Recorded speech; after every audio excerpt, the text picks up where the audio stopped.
नमस्कार दोस्तों, आप सभी का एक बार फिर से स्वागत है हमारे YouTube चैनल क्रीपी नाइट्स पर। दोस्तों, आज की जो हमारी कहानी है, ये घटना रितु नाम की लड़की के साथ घटी थी, जिसमें स्वयं प्रभु भोलेनाथ की कृपा से रितु की जान बच जाती है।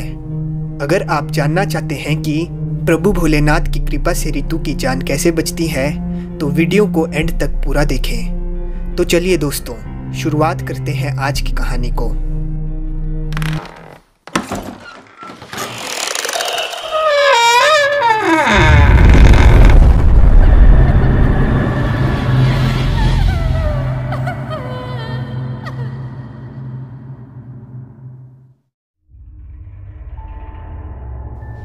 कब्रिस्तान एक ऐसी जगह जहां पर मरे हुए लोगों को दफनाया जाता है। पर क्या हो अगर कभी किसी कब्र से मुर्दा ही जिंदा हो। भूत, प्रेत, जिन चुड़ैल, इन पर कुछ लोग विश्वास रखते हैं और कुछ लोग नहीं रखते। पर कुछ ऐसे भी लोग होते हैं जो इन पर ना विश्वास रखते हैं ना अविश्वास जताते हैं।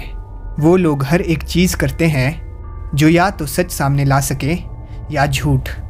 उन्हीं लोगों में से एक थी रितु, जो कि पेशे से एक रिपोर्टर भी थी।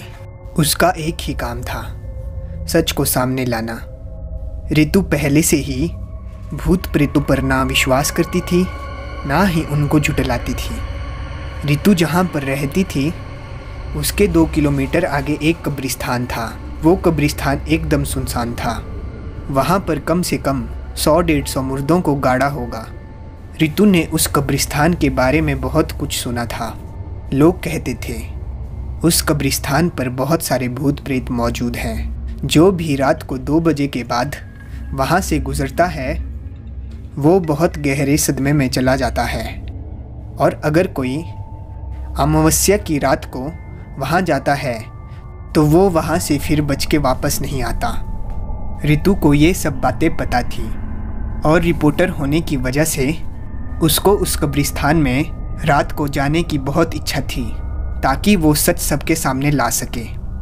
और उसने डिसाइड कर लिया कि 2 दिन बाद अमावस्या की रात को वो उसकी टीम को लेकर वहाँ पर रिपोर्टिंग करने चले जाएगी। जो होगा वो देखा जाएगा।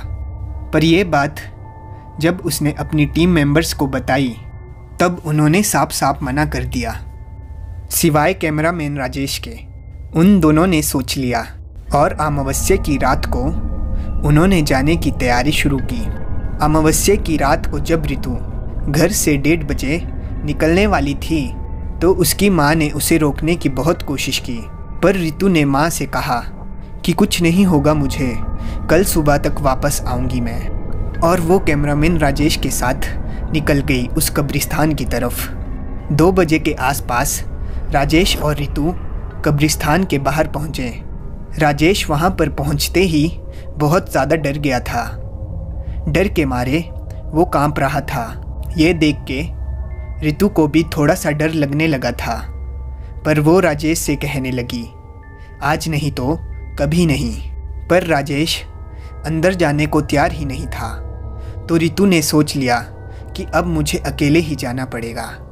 उसने राजेश के हाथों से कैमरा लिया और बढ़ चली उस कब्रिस्तान की तरफ। राजेश ने अपना मोबाइल निकाला और कैमरा ओपन करके कब्रिस्तान के बाहर से शूटिंग करने लगा। रितु अंदर पहुंच गई थी। बहुत घना अंधेरा था, सब तरफ धुआं ही धुआं फैला हुआ था। वो पूरी जगह सुनसान थी। उसे जंगली जानवरों की आवाज़ सुनाई दे रही थी, तो चांद की रोशनी भी नहीं थी। कैमरे में सब कुछ रिकॉर्ड हो रहा था। बीच बीच में उसका कैमरा ब्लिंक हो रहा था, पर वो ठीक ठाक से चल रहा था। अब उसके चलने की आवाज़ उसको खुद डरा रही थी। करीब पौने घंटे तक वो अंदर रही, फिर भी उसे कुछ नहीं मिला और उसने चैन की सांस ली। वो कब्रिस्तान से बाहर निकलने के लिए कब्रिस्तान के गेट पर बाहर आई और गाड़ी की तरफ बढ़ने लगी। गाड़ी में राजेश मोबाइल का कैमरा ऑन करके ही सो गया था, और रितु को कब्रिस्तान से कुछ ठक ठक की आवाज़ आई। रितु फिर से पीछे मुड़ी। वो ठक ठक की आवाज़ बहुत तेज़ हो रही थी, जैसे कि कोई मुर्दा खुद की कब्र को अंदर से ठोक रहा हो। रितु के डर के मारे पसीने छूट गए थे। फिर रितु धीरे धीरे जहाँ से आवाज़ आ रही थी वहाँ को बढ़ी। रात के 3 बज रहे थे। इस आवाज़ से रितु के रोंगटे खड़े हो गए थे। रितु उस कब्र पर पहुंची जहां से उसे आवाज़ आ रही थी। रितु के वहां पर जाने के बाद वो आवाज़ धीरे धीरे बंद हो गई।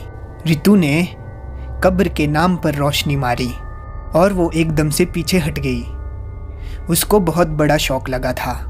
उस कब्र में जो नाम लिखा था वो था रितु शर्मा, जो कि उसका ही नाम था।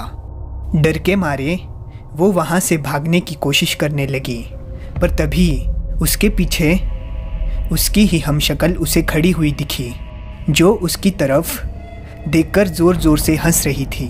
वो हमशक्ल ज़ोर ज़ोर से हंस रही थी और रितु रो रही थी और हेल्प मांग रही थी। और अचानक उस हमशक्ल का रूप बदलने लगा। उसका चेहरा जला हुआ था और चेहरे पे बहुत सारे कट्स थे। शरीर की चमड़ी छिली हुई थी और वो रितु की तरफ बढ़ रही थी। उसने तभी रितु के गाल पर हमला किया, जिससे उसका बहुत खून बहने लगा। वो नीचे गिर गई और दर्द से चिल्लाने लगी। उसने देखा कि वो चीज़ या वो भूत उस पर फिर से हमला करने वाली है। तभी उसने अपनी आंखें बंद की, पर रितु के ऊपर उसने हमला नहीं किया।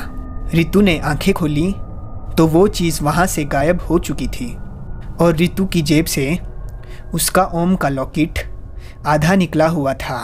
तब उसे याद आया कि यहाँ पर आने से पहले उसकी माँ उसे ये लॉकेट सुरक्षा के लिए दे रही थी, पर उसने लेने से मना किया। तो उसकी माँ ने चुपके से उसकी जेब में ये लॉकेट डाला। रितु ने वो लॉकेट जेब से पूरा निकाला और हाथ में लेकर वहाँ से भागी। वो सही सलामत कब्रिस्तान से बाहर निकली। उसने गाड़ी में सो रहे राजेश को जगाया। तभी राजेश उसको सवाल करने लगा कि तुम इतनी डरी हुई क्यों हो और गाल पे वो चोट कैसी। इस पर रितु बोली, मैं बाद में बताऊंगी, तुम पहले यहाँ से चलो। और राजेश ने गाड़ी घर की तरफ बढ़ाई और उसे घर में छोड़ दिया। घर आते ही उसने अपनी माँ को गले लगाया और कैसे उनकी वजह से वो आज बच गई ये बताया। उस हादसे की कैमरा रिकॉर्डिंग भी ख़राब हो चुकी थी, पर वो हादसा रितु के दिमाग में छप गया था। 1 हफ्ते बाद जब रितु नॉर्मल हुई तो उसने राजेश को मिलकर उस रात कब्रिस्तान में उसके साथ क्या हुआ और कैसे उस लॉकेट की वजह से वो बच गई थी ये बताया। उसके बाद रितु ने उस कब्रिस्तान में फिर से कभी कदम नहीं रखा। तो दोस्तों, ये थी कब्रिस्तान से जुड़ी एक कहानी। ये कहानी सुनकर अगर आपको अच्छा लगा हो तो वीडियो को ज़्यादा से ज़्यादा शेयर करें और कमेंट करके ज़रूर बताएं आपको ये कहानी कैसी लगी। और ऐसी ही हॉरर स्टोरी सुनने के लिए हमारे चैनल क्रीपी नाइट्स को सब्सक्राइब करें और बेल आइकन को ऑल पर सेलेक्ट कर लें। धन्यवाद। और आप सभी को हमारी तरफ से हैप्पी महाशिवरात्रि।